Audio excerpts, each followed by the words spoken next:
Hello guys. Napasaka ta naman na doon tower light Matamat na dulom guys. Pasakaon ta na ni kagi pasigahon na naman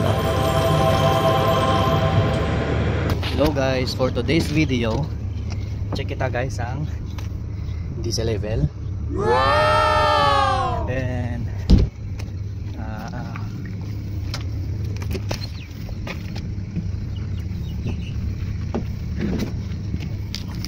coolant level, no? Wow.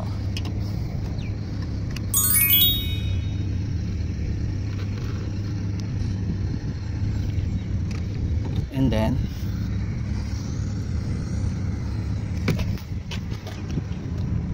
oil level, isang aton nga tower light.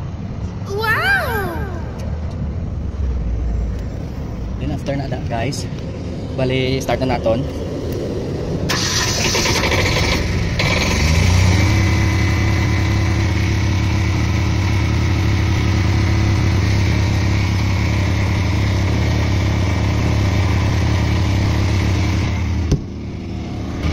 Guys, so matamat na siya baga. Okay na siya. Sana all.